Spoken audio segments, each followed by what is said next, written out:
이 장면이 바로 카푸라는 선수의 설명이자 수적 우위가 중요한 이유야.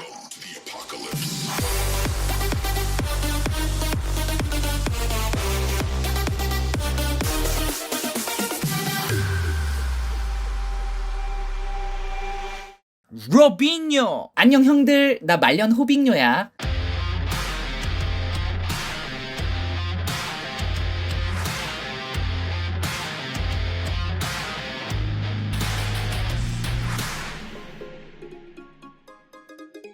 축구 역사 통틀어서 포지션당 한 사람만 뽑아야 한다면 축구 팬들에게 이거만큼 고통도 없을 것 같은데, 개인마다 생각하는, 기관마다 선정하는 베스트 11이 다 다르겠지만 그럼에도 꼭 빠지지 않고 등장하는 선수들이 극소수 있는 것 같아. 포워드의 메시는 무조건 들어갈 것 같고, 공미의 지단, 내가 태어나지도 않았을 때 활약한 많은 선배님들이 계시겠지만서도 이 두 선수만큼은 무조건적으로 들어간다고 확신해. 형들이 인정?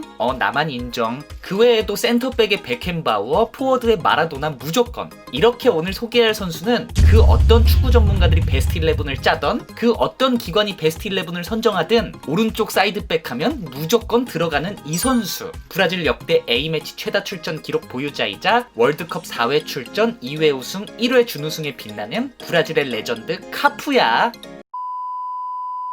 카푸 형은 여느 브라질 축구 스타들처럼 빈민가에서 태어났어. 그런 가난에도 포기하지 않고 산투스, 코린티안스 등 여러 클럽을 돌아다니면서 12번의 입단 테스트 끝에 상파울루에 입단에 성공했어. 당시 상파울루는 브라질 리그에서 최고 전성기 시절이었고, 운 좋게 카푸는 이 시기와 맞아 떨어져 많은 타이틀을 따낼 수 있었지. 왜 운이 좋다고 말을 했냐면, 카푸 형은 상파울루에서 크고 작은 우승컵을 포함해 10개 가까이 얻었지만 그거 치고 그렇게 주목받는 선수는 아니었어. 12번의 입단 테스트 탈락과 미드필더에서 사이드백으로 전환해 상파울루에서의 성공, 이 두 가지 점을 미루어 보아 카푸는 타고난 축구 재능은 그리 크지 않았던 선수만은 분명한 것 같아. 이 뜻은 뭐냐? 체력과 뛰는 량, 부진어담과 성실함에 있어서는 천상계에 있었단 소리와 같다, 이렇게 볼 수 있지. 워낙 브라질에 유명한 윙백들이 많았어서 그렇지 카푸 형은 이런 상황 속에서도 1994년 미국 월드컵 최종 엔트리에 들었어. 비록 조르진유라는 걸출한 오른쪽 백이 버티고 있어 후보였지만 조르진유가 부상을 당해 카푸 형은 결승전에 출전했고, 브라질은 이탈리아와 0대0 무승부 끝에 승부차기에서 승리하면서 카푸 형은 첫 월드컵 우승 경험을 하게 되지.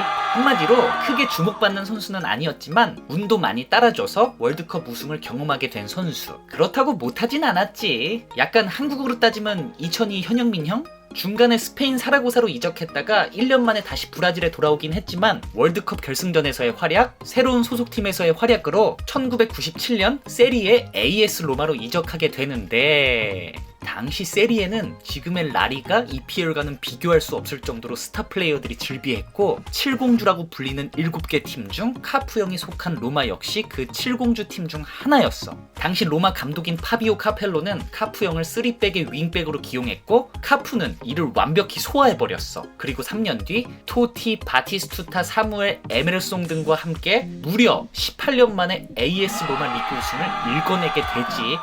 카푸 형의 두 번째 월드컵인 1998년 프랑스 월드컵, 호나우두, 히바우두, 카를로스 등과 함께 역대 브라질 최고 스쿼드 중 하나로 출전한 대회에서 막강한 화력으로 결승까지 진출했으나 지단의 프랑스, 지단 그 자체에게 3대0 충격패를 당하면서 브라질은 준우승에 머물러야만 했어. 하지만 4년 뒤인 2002 한일 월드컵에서 호나우딩요까지 가세해 이번에는 3R이라는 삼각편대를 결성해 또 한 번 결승전에 진출해 당대 최고 골키퍼 올리버 칸이 버티고 있는 독일을 상대로 호나우두가 2골을 집어넣으면서 자신의 두 번째 월드컵이자 주장으로서는 첫 번째 그리고 3연속 월드컵 결승전 출전이라는 전무후무한 기록을 세우게 되지. 이후에도 최고의 전성기를 보내며 02-03 시즌까지 로마에서 활약을 보여줬지만, 당시 세리에는 너무나도 강력했기에 로마는 상위권에 유지하기 힘들었고 챔스 출전권은커녕 UEFA컵 순위에도 겨우 드는 상황이었어.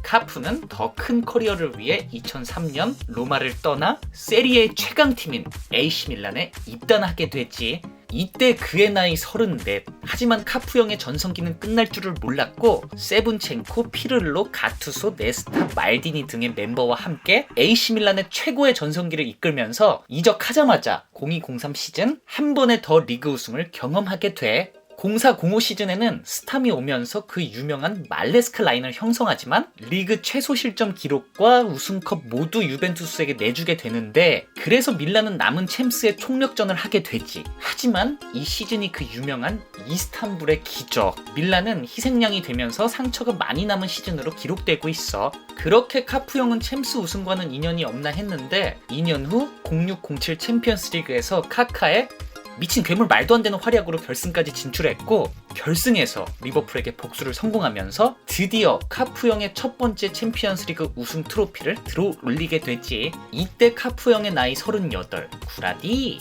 이렇게 리그 우승, 월드컵 우승, 챔스 우승 모두 이룬 카푸 형은 2008년 39살의 나이로 현역 은퇴를 선언했어.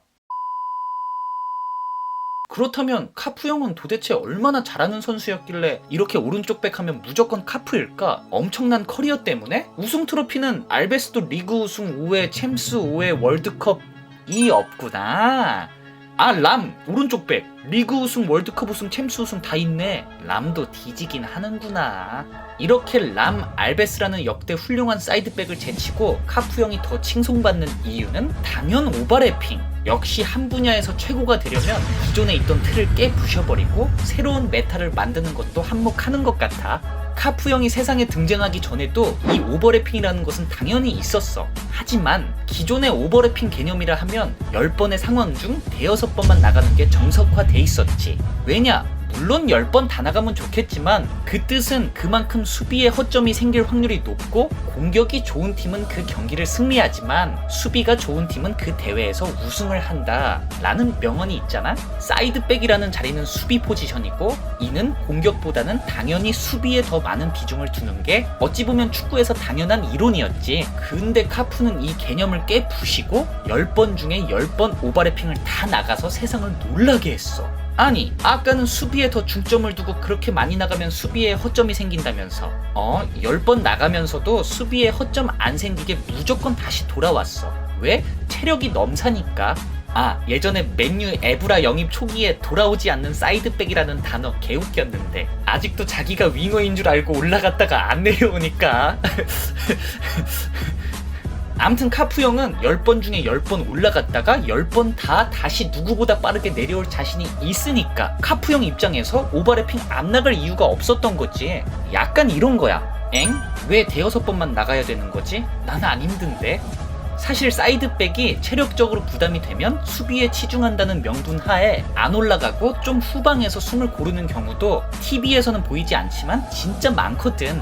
이 카푸의 오버래핑은 감독의 전술로 시작되었다기보단 압도적인 카푸의 체력에 의해서 아주 자연스럽게 생겨났다고 볼 수 있는 거지. 내 기억으로는 카푸와 카를로스의 등장으로 사이드백에 대한 개념이 정말 많이 바뀌었던 걸로 알아. 이름도 사이드백에서 윙백으로 많이 불리기 시작했고, 실제 4백을 사용해도 이 사이드백들은 윙백 자리로 한 칸씩 올려섰어. 이렇게 윙백이 올라가는 게 보편화되면서 이때부터 투 홀딩을 많은 팀들이 사용했던 것 같은데, 윙백이 나간 자리에는 이 투 홀딩 미드필더들이 사이드백 자리를 커버해주면서 공격할 때 진짜 세상 마음 편하게 공격하고 천천히 내려오라는 마인드. 모든 윙백 체력들이 카푸, 카를로스 같을 수는 없으니까 대표적으로 프랑스의 비에이라, 마킬렐레가 이 투 홀딩력으로 많은 찬사를 받았었지.